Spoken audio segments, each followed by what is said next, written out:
जय हिंद साथियों, वंदे मातरम। स्वागत है आपका आपके अपने YouTube चैनल अभिनंदन एकेडमी काला विकल्प में, जिसमें हम एसएससी जीडी के मॉक टेस्ट कर रहे हैं। 4 टेस्ट कंप्लीट हो चुके हैं। आज की क्लास में हम टेस्ट नंबर 5वां करने वाले हैं। तो इसके 20 क्वेश्चन हम कंप्लीट करेंगे इस क्लास में। तो देखते हैं पहला क्वेश्चन क्या है अपना। फर्स्ट क्वेश्चन है आज की क्लास का, यदि x का 50%, x का कितना प्रतिशत, 50%, 50% ऑफ x बराबर है किसके,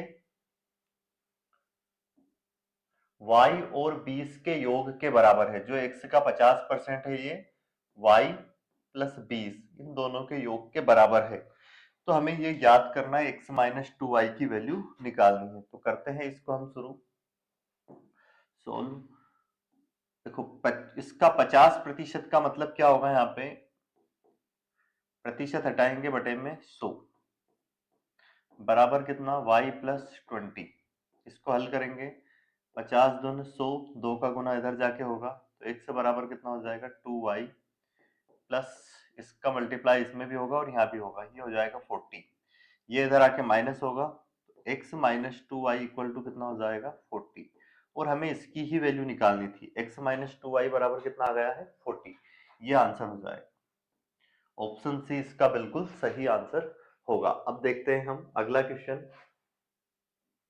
तो नेक्स्ट क्वेश्चन क्या है हमारे पास, ए ने एक वस्तु खरीदी और उसकी मरम्मत पर 410 रुपए खर्च किए। फिर उसने बी को 30% लाभ पर बेचा, बी ने उसे फिर सी को 20% हानि पर बेचा तथा सी ने अंत में उसे 2288 रुपए में 10% के लाभ पर बेचा। तो ए ने वस्तु के लिए कितना भुगतान किया था। तो हम मान लेते हैं कि जो ए है इसने 100 रुपए भुगतान किया था उसके लिए शुरू में, फिर उसने इसकी मरम्मत में खर्च कर दिए कितने, 410 रुपए। तो ये हो गई इसकी टोटल लागत, इसकी ए की, क्योंकि उसने 100 का उसको भुगतान किया और 410 रुपए उसमें खर्च कर दिए। और फिर इसने बी को बेचा 30% के लाभ पर, तो ये अपने आप में 100% है, इसको 30% लाभ में बेचा मतलब 130%। प्रतिशत हटाएंगे बटे में क्या लिखेंगे 100। फिर बी ने सी को बेचा कितने परसेंट हानि पर, ये अपने आप में अब 100% है, इसको 20% हानि पर बेचा मतलब 100 में से 20 घटाएंगे 80, प्रतिशत हटाएंगे बटे में 100। अब फिर इसको सी ने जो है अंत में उसे 10% लाभ पर बेचा। तो इसने ये जो सी ने प्राप्त किया था इतने में, इसको भी फिर सी ने 10% के लाभ पर बेचा। तो ये अपने आप में 100% है, 10 और बढ़ाएंगे तो 110% और प्रतिशत हटाएंगे बटे में 100। इससे बराबर उसने टोटल कितने में बेचा, 2288 रुपए में। अब इसको हमें सोल्व करना है और x की वैल्यू हमें निकालनी है। तो करते हैं इसको सोल्व। यहाँ पे 0 से 0 कैंसिल, ये 1 0 से 1 0 ये कट जाएगी, तो 2 0 ये कैंसिल हो गई, 1 0 और हम काट सकते हैं यहाँ पे ये, और इसको 4 से काटते हैं, पहले 2 से काट देते हैं, 2 चुक 8 और ये कट जाएगा 2 5 10, और ये 4 से कट जाएगा कितनी बार में, 25 बार में। इसके बाद फिर 11 से इसको हम काटते हैं, 11 दूनी 22, फिर भाग में जाने की 0, 11 8 88। अब ये 13 से कट जाएगा, 13 एकम 13, 7 बज गए, 13 छंग 78। इनका मल्टीप्लाई होगा उधर जाके, तो यहाँ क्या बचा, x प्लस 410 बराबर कितना हो जाएगा, 5 का गुना करेंगे 16 5 80, और ये 25 का भी गुना होगा उधर जाके, इसको पूरा हल कर लेंगे। तो x बराबर ये x प्लस 410 जो है उधर जाके माइनस हो जाएगा इसमें से, अभी लिखते हैं इसको एज इट इज। ये कितना हो जाएगा, 25 8 200, 2000, 410 उधर जाके माइनस हो जाएगा, तो x बराबर हो जाएगा ये 2000 माइनस 410। तो सोल्व करने पे ही आ जाएगा 1590। तो देख सकते हैं कौन सा ऑप्शन होगा हमारा आंसर, ऑप्शन डी इसका बिल्कुल सही जवाब होगा। तो उम्मीद है आपको ये समझ में आ गया होगा। आपको करना क्या है, हर एक सवाल को पहले खुद से सोल्व करना है, उसके बाद अपना सॉल्यूशन चेक करना है। अगला क्वेश्चन है हमारे पास, एक व्यापारी अपने माल का मूल्य इस प्रकार अंकित करता है कि 20% छूट देने के बाद भी उसे 20% लाभ होता है। यदि क्रय मूल्य 22,300 है तो अंकित मूल्य क्या होगा। तो इसके लिए आपको ये रेशियो याद रखना है, सीपी और एमपी का, कॉस्ट प्राइस और मार्केट प्राइस, मतलब क्रय मूल्य और अंकित मूल्य का। तो जो डिस्काउंट दिया जा रहा है उसको 100 में से घटा के लिखना है इधर, 100 माइनस डिस्काउंट परसेंट, और यहाँ पे जो प्रॉफिट हो उसको प्लस करके लिखना है 100 में, 100 प्लस प्रॉफिट परसेंट। तो डिस्काउंट कितने का दिया था, 20 का, और प्रॉफिट भी कितने का हुआ था, 20 का। तो 100 में से 20 घटाएंगे, यहाँ कितना जाएगा, 80, और यहाँ 120, जीरो से जीरो कैंसिल, ये 4 से कट जाएगा, 4 दूनी 8, 4 3 12। ये रेशियो आ गया है क्रय मूल्य और अंकित मूल्य का। क्रय मूल्य और अंकित मूल्य का रेशियो है। अब इन दोनों में से कोई सी भी एक वैल्यू अगर हमें दे तो हम दूसरी वैल्यू बता सकते हैं यहाँ पे। तो हमें क्या दिया है, यहाँ पे देख सकते हो आप, क्रय मूल्य दिया गया है। इसका मतलब क्या हुआ, इसकी वैल्यू हमें दी है, कितनी दी गई है, 22,300। अब इसको अगर हम सोल्व करें तो क्या आएगा, ये 2 से कटेगा, 2 एकम 2, 2 एकम 2, फिर 2 एकम 2, 2 पंच 10, तो ये आ जाएगा 11,150 गुना। इसका मल्टीप्लाई इसमें कर देंगे हम, 11,150 का, तो ये आ जाएगा 0, 3 5 15 का 5 हासिल 1, 3 एकम 3 और 1 4, फिर कितना आ जाएगा, 3 3, तो 33,450, जो कि ऑप्शन ए हमें दिया गया है, यही इसका क्या हो जाएगा, करेक्ट आंसर हो जाएगा। 3 क्वेश्चन हम कर चुके हैं। अब अगला क्वेश्चन है हमारे पास, एक निश्चित राशि को 10% वार्षिक साधारण ब्याज पर 4 वर्षों के लिए निवेश किया गया है। यदि 2 वर्षों और 4 वर्ष के अंत में प्राप्त ब्याज का अंतर कितना है, 400 है, तो वहां राशि कितनी होगी।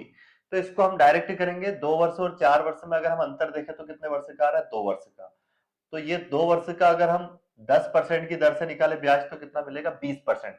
तो जो टोटल हमने मूलधन मान लिया कितना, पी का कितना परसेंट ब्याज मिला, का अंतर कितना आएगा, 20%, और 20% की हमें वैल्यू कितनी दे रखी है, 400। इसको हल कर देंगे तो प्रिंसिपल आ जाएगा, प्रतिशत हटाएंगे बटे में 100, बराबर कितना, 400। ये कट जाएगा यहाँ पे कितनी बार में, 20 पंच 100, 5 का गुना इधर करेंगे तो 5 चुक 20, और 2 जीरो पहले से, 2,000 रुपए इसका क्या हो जाएगा, करेक्ट आंसर, जो कि हमें दिया है ऑप्शन ए। 4 क्वेश्चन हो चुके हैं। अगला क्वेश्चन है हमारे पास पांचवा, 11,500 रुपए की राशि 30% वार्षिक चक्रवृद्धि ब्याज पर उधार दी गई है, कितने वर्षों में राशि 19,435 हो जाएगी। तो ऐसे सवालों को हम कैसे करेंगे डायरेक्ट, ये तो है प्रिंसिपल 11,500 और ये है अमाउंट 19,435। अब अगर ये वर्गमूल बनता है, पूर्ण वर्ग बनता है तो 2 वर्ष होता है, घनमूल बनता है तो 3 वर्ष होता है। तो इसको हम सोल्व करते हैं, ये कटेगा, पहले इसको हम काटते हैं 5 से, 5 दून 10, 5 3 15 और 0, और यहाँ पे ये कट जाएगा 5 3 15, 5 3 15, कितने बच जाएंगे यहाँ पे, 4 5 है 40, और फिर कितने बच जाएंगे यहाँ पे, फिर वापस से कटेगा ये कितनी बार में, 5 से 8 बार में कटेगा, और फिर 5 7 35, ये फिर 23 से कट जाएगा, ये आ जाएगा कितना 100, और ये आ जाएगा कितना 169। तो अब यहाँ पे देख सकते हो ये वर्गमूल बना है, पूर्ण वर्ग, तो यहाँ पे समय कितना आएगा, 2 वर्ष, क्योंकि इसका वर्गमूल निकालेंगे कितना आ जाएगा 10, इसका कितना जाएगा 13, और रेट उससे निकालेंगे तो 30% आ जाएगी। इसको फार्मूले से भी कर सकते हो, फार्मूला इसका क्या होता है, अमाउंट बराबर प्रिंसिपल ब्रैकेट में 1 प्लस रेट अपॉन 100 की पावर n। तो यहाँ पे अमाउंट की जगह पे रखेंगे हम कितना, ये 19,435, और प्रिंसिपल रखेंगे कितना 11,500, और यहाँ पे रेट रखेंगे 30% बटे में 100 की पावर n। तो यहाँ पे इसको ये बटे में आएगा, सोल्व करेंगे तो ये कट के क्या जाएगा, 100 बटा, सॉरी कितना जाएगा, ये ऊपर तो आएगा कितना 169 बटे में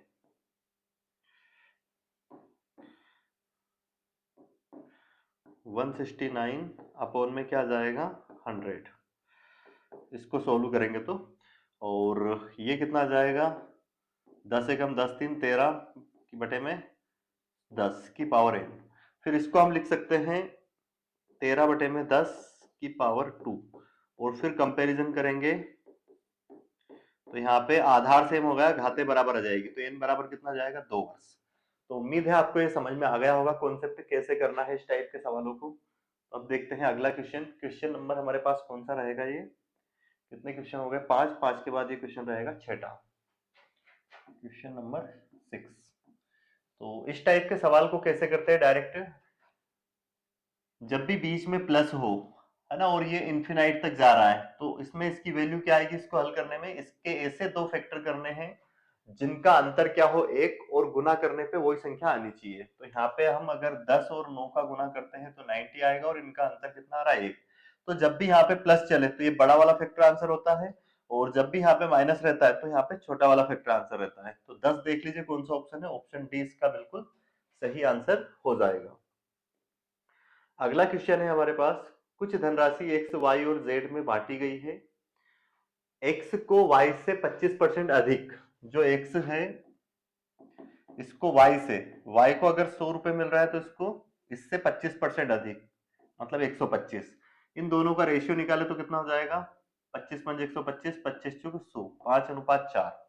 और वैसे ही अगर हम बात करें किसकी, y को z से, y को z से 25% कम राशि मिलती है, मतलब इसको 100 तो इसको 75, 25 या 75, 25 चुक 100, ये yz आ गया।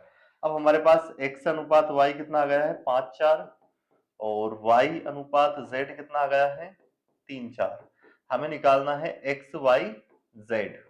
तो कैसे निकालते हैं इसको, इसका मल्टीप्लाई यहाँ करेंगे 5 3 15, इसका यहाँ करेंगे 12, और इसका मल्टीप्लाई इसमें करेंगे 16। तो 15:12:16, ऑप्शन बी इसका बिल्कुल सही आंसर हो जाएगा।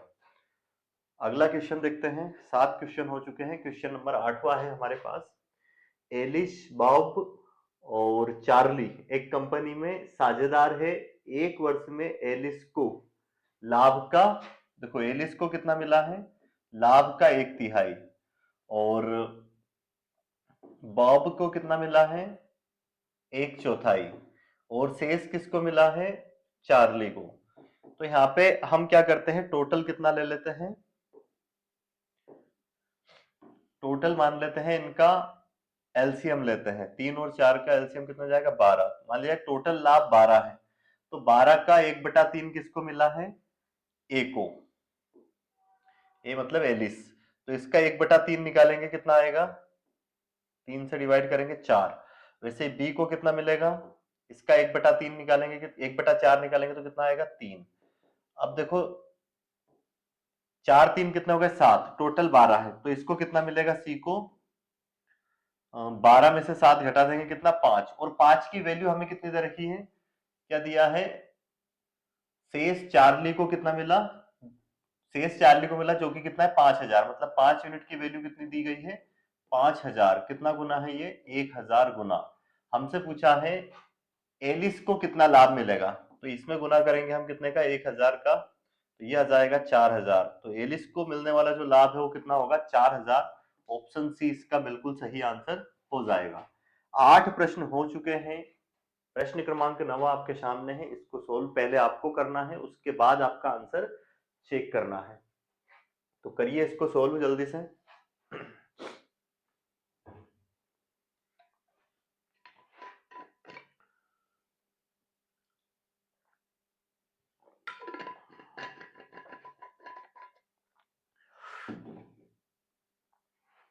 क्या दिया गया है, 125 लीटर दूध पानी के मिश्रण में 25% पानी है, ठीक है। जो वाटर है वो कितना है 25%।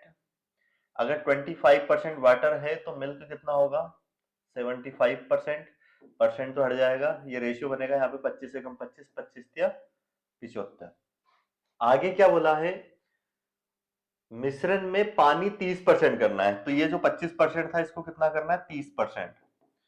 तो अगर पानी 30% हो जाएगा तो मिल्क कितना होगा इसमें 70%। तो यहाँ पे जो नया रेशियो बनेगा ये क्या हो जाएगा, 0 से 0 कैंसिल, कितना हो जाएगा 3/7।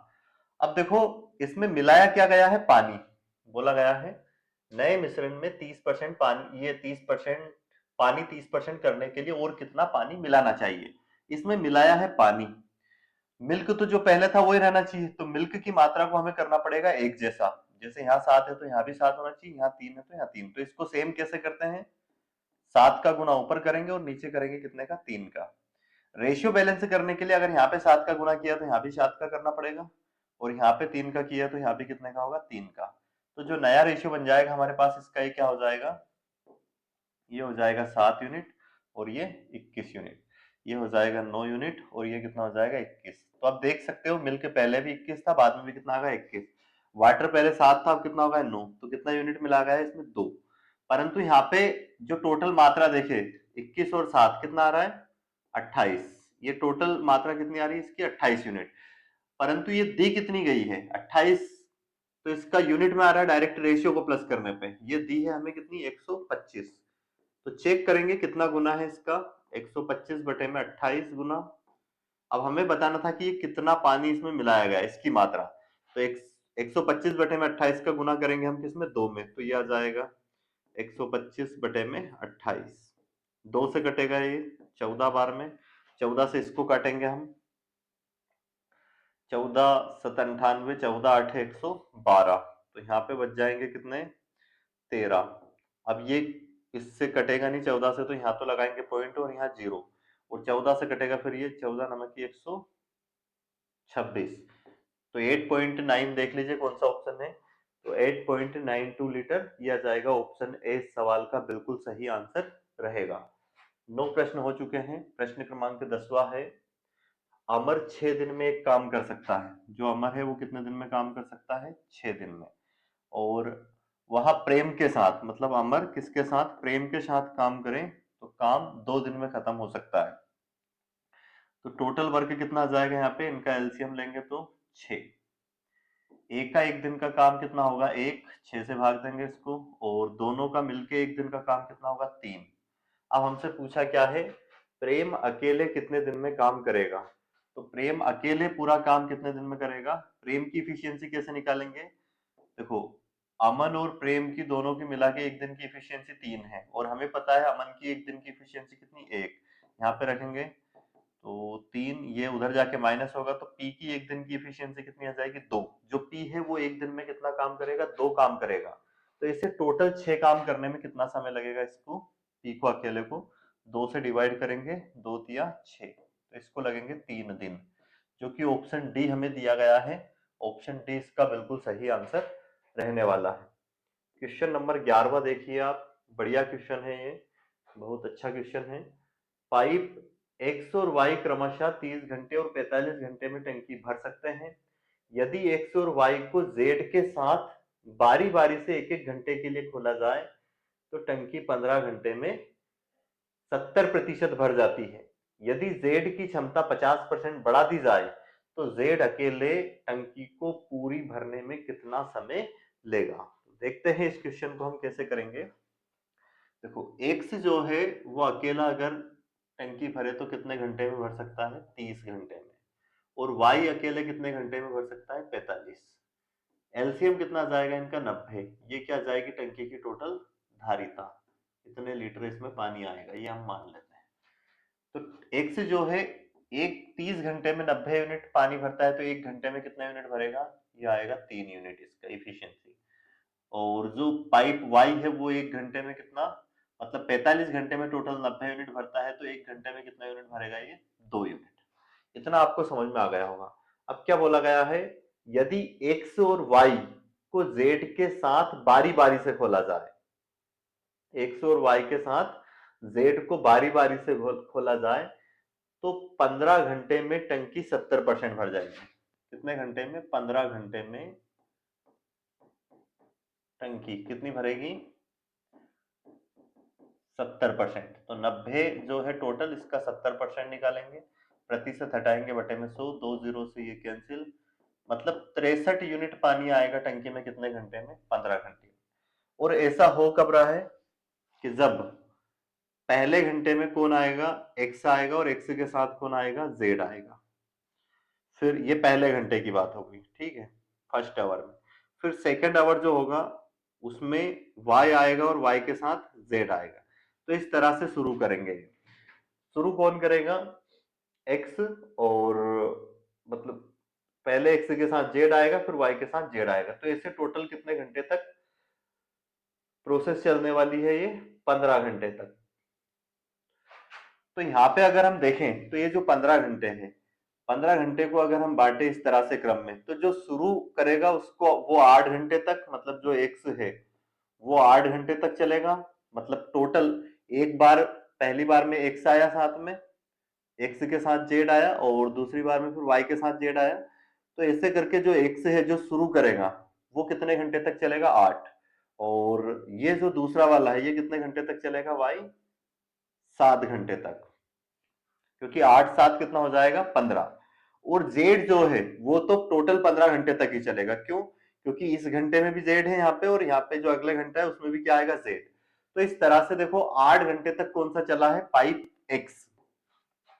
तो पाइप x ने 1 घंटे में कितने यूनिट पानी डालता है, 3। तो 8 घंटे तक कौन सा चला है, पाइप x। तो इसने 8 गुणित 3, 8 घंटे में 3 यूनिट, मतलब 3 यूनिट के हिसाब से, 1 घंटे में 3 यूनिट के हिसाब से कितना, 24 यूनिट पानी डाला।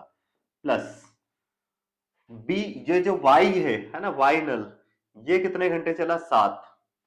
तो 7 घंटे, और ये 1 घंटे में 2 यूनिट पानी डालता है। तो इस तरह से इसने कितना, 7 गुणित 2 यूनिट पानी डाला।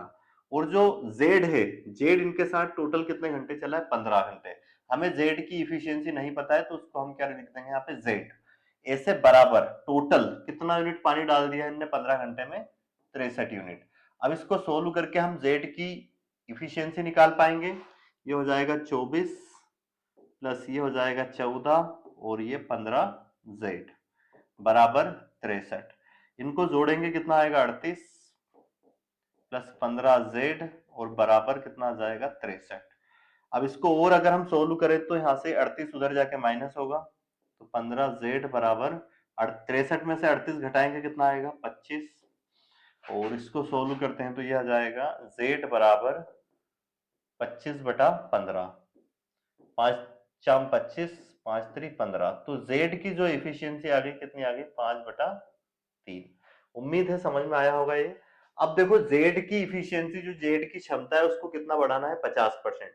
तो इसको 50% अगर हम बढ़ा दें, जो इसकी क्षमता ऑलरेडी कितनी है जेड की, 5/3, इसको 50% बढ़ा दें, ये अपने आप में 100% है, 50% बढ़ाएंगे मतलब 150%, प्रतिशत हटाएंगे बटे में 100, जीरो से जीरो कैंसिल, 5 3 15, 5 दूनी 10 और 3 से 3 कैंसिल, तो ये आ जाएगी 5/2।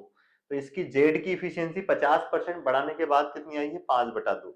अब ये अकेला अगर पूरी टंकी को भरे तो इसको कितना समय लगेगा, तो हमें टोटल उसकी धारिता कितनी है, 90 यूनिट, जिसको हम डिवाइड करेंगे किससे, 5/2 से।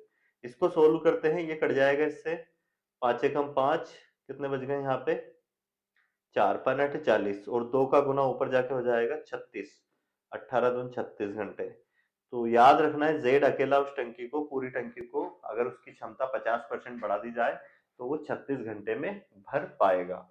उम्मीद है आपको समझ में आ गया होगा। बढ़िया क्वेश्चन है, समझ में नहीं आया है तो इसको रिवर्स करके दोबारा देखना है। ऑनलाइन क्लास में आपके पास ये फायदा होता है, कुछ चीजें समझ में नहीं आई है तो उसको वापस आप जाके देख सकते हो। अगला क्वेश्चन क्या है हमारे पास, एक व्यक्ति अपनी कार से 80 किलोमीटर प्रति घंटे की गति से जा रहा था। तो कार की जो गति है वो कितनी है बेटा, 80 किलोमीटर पर आवर। और आगे क्या बोला है, कुछ समय बाद कार खराब हो जाती है और वहां बस से जाता है। तो फिर वो बस से जाता है, और बस की गति कार की गति की कितनी है, बस की जो गति है वो कार की गति जो है 80 किलोमीटर पर आवर, इसकी है वो 3/4। तो इसको 4 दूनी 8 और ये हो जाएगी 20 या 60 किलोमीटर पर आवर। ये किसकी गति आ गई, बस की, जिसके कारण वहां 15 मिनट देर से पहुंचता है। यदि कुल दूरी 100 किलोमीटर है तो उसने कितनी दूरी कार द्वारा कार चलाई, कितनी दूरी तक कार चलाई। तो ये टोटल जो डिस्टेंस दी है वो कितनी दी है बेटा, 100 किलोमीटर। अब हम यहाँ पे मान लेते हैं, कॉन्सेप्ट समझना, इतना सिर्फ मैं आपको कॉन्सेप्ट समझाने के लिए लिख रहा हूँ, तो बहुत जल्दी उसको हम कर सकते हैं। हमने मान लिया कि वो एक से दूरी गया किससे, कार से। तो फिर जो शेष दूरी बचेगी वो क्या बचेगी, टोटल 100 है तो 100 माइनस 1 से बचेगी, ये दूरी वो गया फिर किससे, बस से। तो अब ये कार से जाने में उसको समय लगा, कैसे, दूरी बटे में क्या लिखेंगे, 4। तो कार से जाने में जो उसको समय लगा है इतनी दूरी, x दूरी, तो x बटे में क्या लिखेंगे, 80। और फिर शेष दूरी गया वो बस से, कितनी, 100 माइनस x। तो इसको डिवाइड करेंगे, इसकी चाल क्या है बस की, 60 किलोमीटर पर आवर। तो ऐसा करने में उसको जो पहले समय लग रहा था, देखो पहले अगर वो पूरी दूरी कार से ही तय करता 100 किलोमीटर की, तो उसको समय लगता 100 बटे में 80, इतना उसको समय लगता, इतने घंटे। परंतु वो कुछ एक से दूरी कार से गया, कार से, और फिर शेष दूरी बस से गया, तो उसको इससे 15 मिनट ज्यादा लगे। तो इसमें 15 मिनट हम प्लस करेंगे, मिनट को आवर में चेंज करेंगे, इसलिए इसको हम 60 से भाग दे रहे हैं, याद रखना है। अब इसको हम सोल्व करके x की वैल्यू निकालेंगे पहले, तो दूरी आ जाएगी, उसने कार से कितनी दूरी तय की वो आ जाएगी। इसको हल करते हैं। यहाँ पे एलसीएम आ जाएगा 240, 240।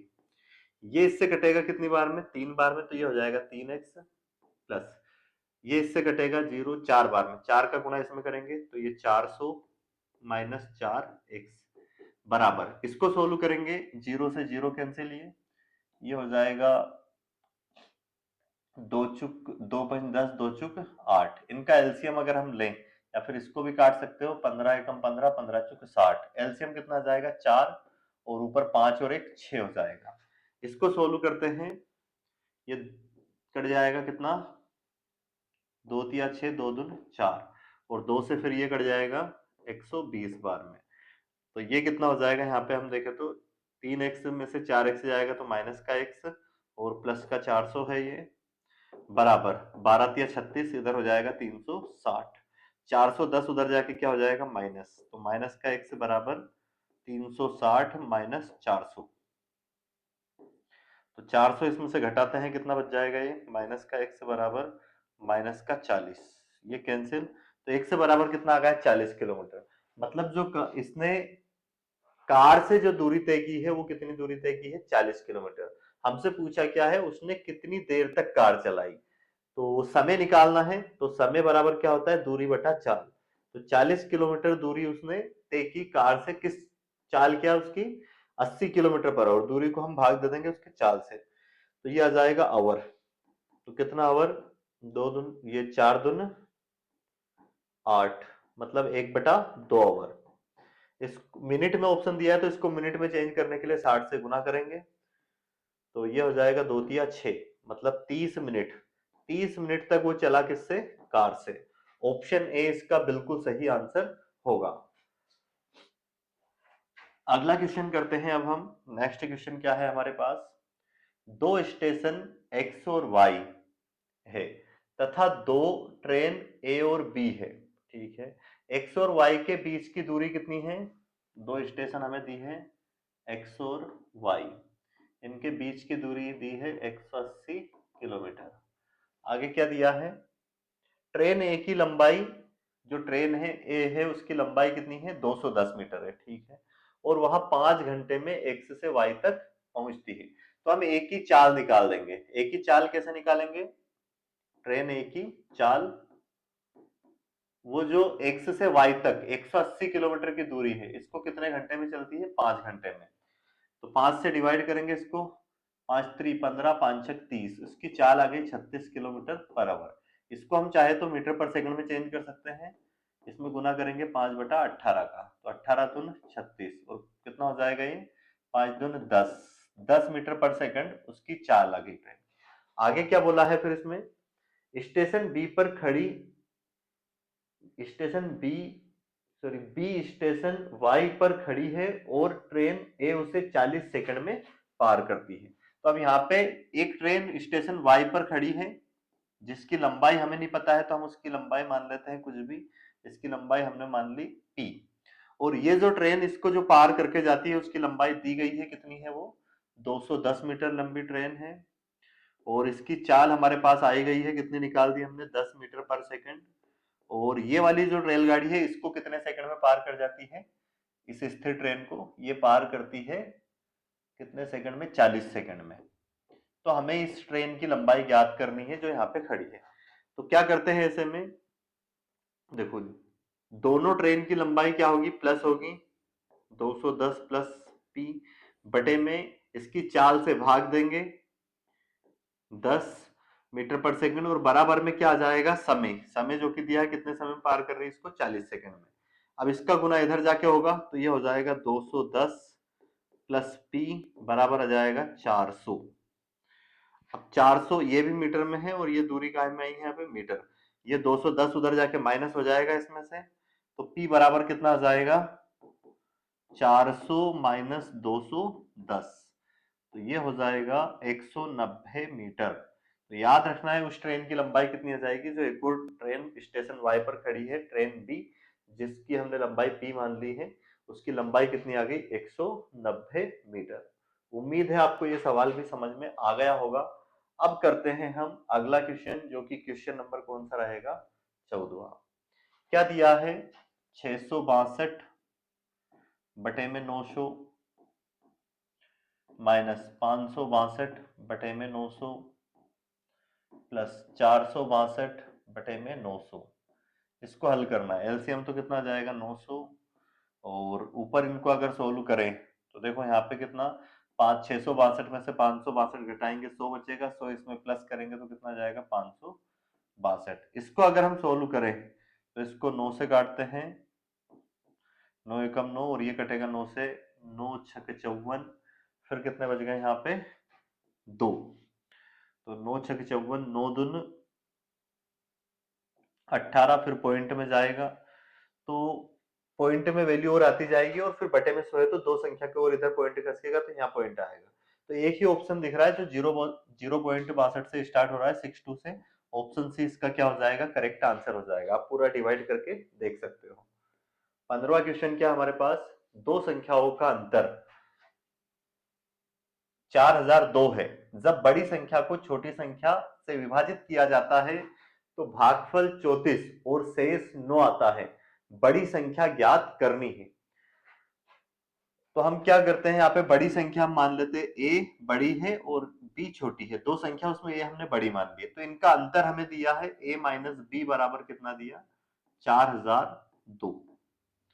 और आगे क्या बोला है, जब बड़ी संख्या को मतलब a को छोटी संख्या से भाग दिया जाए तो भागफल कितना आता है 34 और रिमाइंडर शेषफल कितना आता है 9। अब हम एक कॉन्सेप्ट ये जानते हैं, ये होता है भाज्य। भाज्य बराबर क्या होता है भाजक गुणित भागफल, तो b गुणित कितना आ जाएगा ये 34 और प्लस शेषफल 9।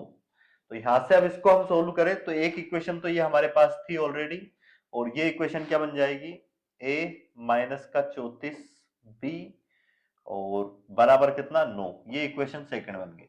अब इन दोनों इक्वेशन को हम हल कर सकते हैं, या फिर हम डायरेक्ट ऐसा भी कर सकते थे, चलो ठीक है इन दोनों को सोल्व कर सकते हैं।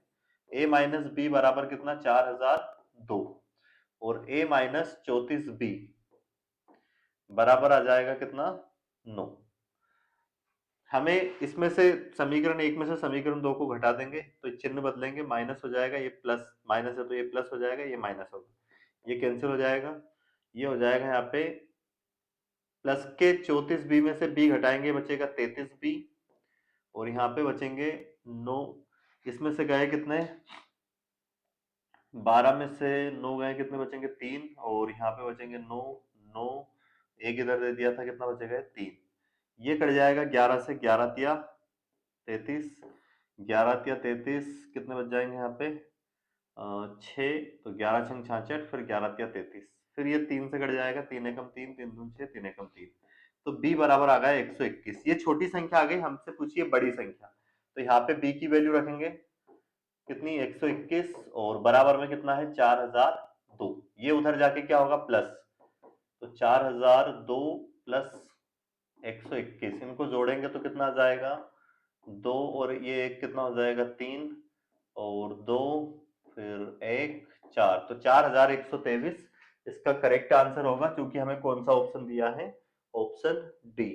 तो 15 क्वेश्चन कंप्लीट हो चुके हैं, 5 क्वेश्चन शेष बचे हैं।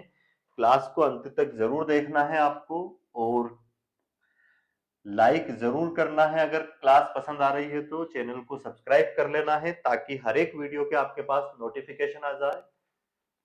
अगला क्वेश्चन हमें क्या दिया है, दो संख्याओं का महत्तम समापवर्तक 4 और लघुत्तम समापवर्तक कितना दिया 150। तो हम जानते हैं पहले से ही एक फार्मूला एलसीएम एचसीएफ में पढ़ते हैं, ये n1 इंटू n2 दो संख्याओं का गुणनफल बराबर होता है उनके एलसीएम और एचसीएफ के गुणनफल के। तो हमें दो संख्याओं का महत्तम समापवर्तक एचसीएफ कितना दिया 4 और लघुत्तम समापवर्तक कितना दिया 150, और एक संख्या हमें कितनी दी 25 और दूसरी संख्या हमें ज्ञात करनी है।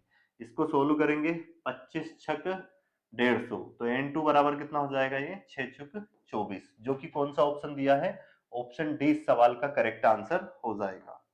अगला क्वेश्चन है, उस वृत्त का क्षेत्रफल ज्ञात करें जिसकी परिधि 121 वर्ग सेंटीमीटर क्षेत्रफल वाले वर्ग के परिमाप के बराबर है। मतलब एक वर्ग हमें दिया है जिसका क्षेत्रफल कितना दिया 121, तो हमें ऐसे वृत्त का क्षेत्रफल ज्ञात करना है जिसकी परिधि इसकी परिधि के बराबर है। तो इसकी परिधि निकालेंगे पहले, ये a का स्क्वायर बराबर कितना दिया हमें 121, इसका क्षेत्रफल दिया है वर्ग का, तो यहां से a बराबर कितना आ जाएगा, a बराबर आ जाएगा, इधर से स्क्वायर हटाएंगे इधर करनी, तो a बराबर आ गया कितना 11, तो इसका परिमाप कितना आ जाएगा 4a होता है परिमाप का फॉर्मूला, तो यहाँ पे 4 गुणित 11 करेंगे तो कितना हो जाएगा, ये 11 चौक 44, तो इसका परिमाप कितना आ गया 44 सेंटीमीटर, किसका वर्ग का, जो कि किसके बराबर है, इस वृत्त के, है ना, इसका जो परिमाप है वृत्त के परिमाप के बराबर है।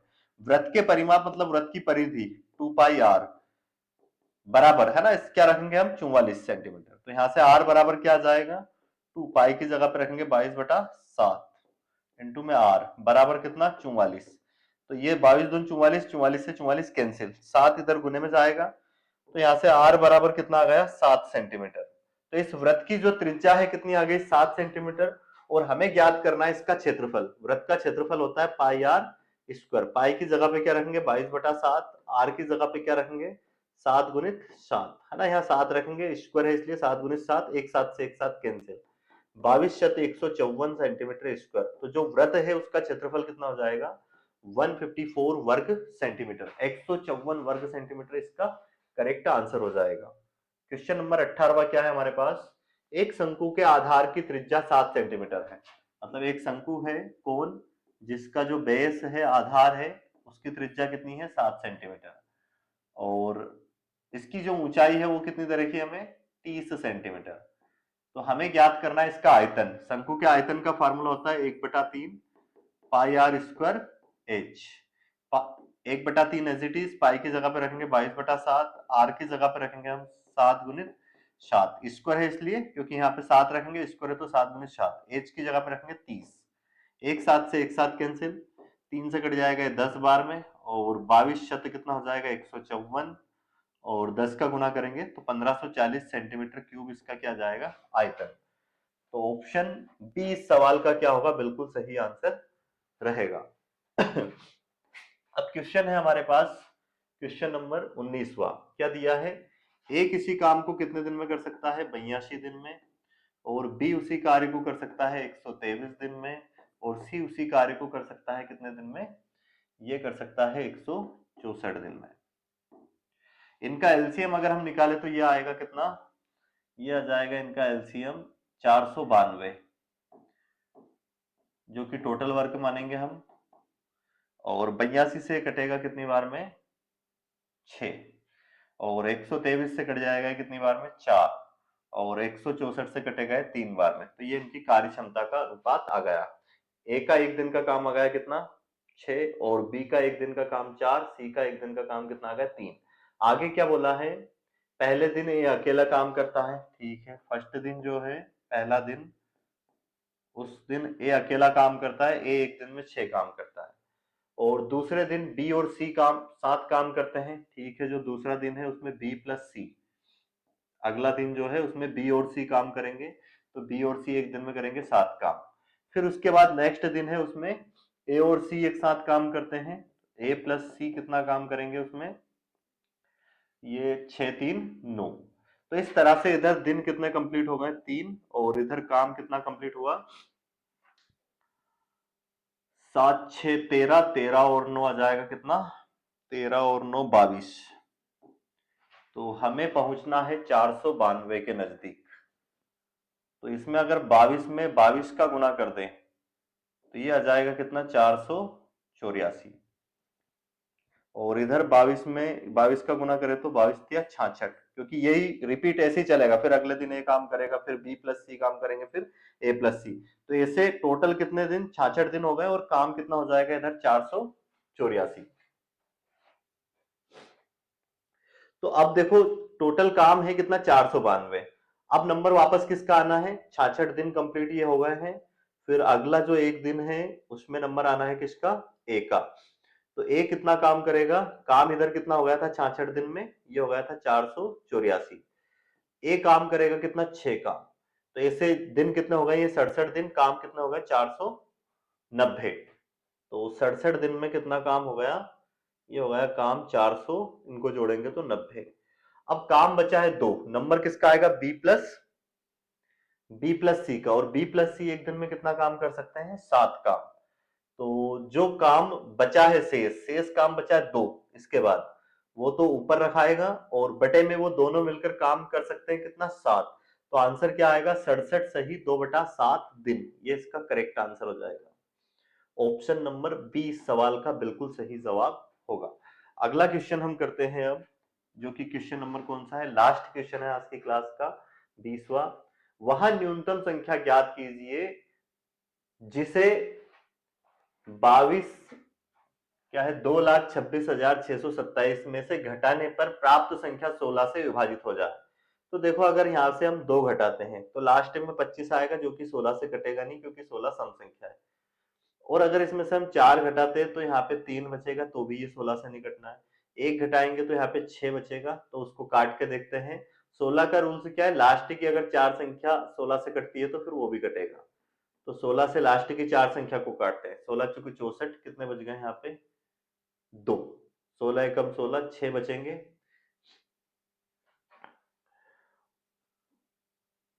क्या है संख्या, 22, 66, 27। इसमें से हम घटा रहे हैं कितना, 4। 4 घटाने पर 3 बचेगा, 1 घटा रहे हैं ना, तो 1 घटाने पे कितना बच रहा था, 22, 66, 26। 4 संख्या को 16 से भाग देंगे तो ये हो जाएगा 16 चौक 64, कितने बचे यहाँ पे, 2। 16 एकम 16, फिर यहाँ पे कितने बच जाएंगे, 6, और ये फिर 16 से कटेगा। तो अब 3 घटा के देखते हैं, 3 घटाने पे 16 से कट रहा है कि नहीं है। 3 घटाएंगे तो कितना बचेगा, देखो 22, 66 और 24, 3 घटा देंगे इसमें से तो ये आ जाएगा। अब देखो ये 16 से कट जाएगा, 16 से लास्ट की 4 संख्या को काट के देखना है बस। ये कटेगा 16 चौके 64, 4 बच गए, फिर 16 चौके 64, 4 बार में कटा तो बचा कितना, यहाँ पे 2, 22 हो गए। 16 एकम 16, फिर कितने बच गए यहाँ पे, 16 एकम 16, 6 बच गए, 64 हो जाएंगे, 16 चौक 64। तो ये 16 से फिर कंप्लीट कट जाएगा। तो कितना घटाने पे कट रहा है 16 से, ये 3 घटाने पे कट रहा है। तो ये आज की क्लास के हमारे 20 क्वेश्चन कंप्लीट हो चुके हैं। नेक्स्ट क्लास में हम इसका टेस्ट नंबर कौन सा करेंगे, 6 करने वाले हैं।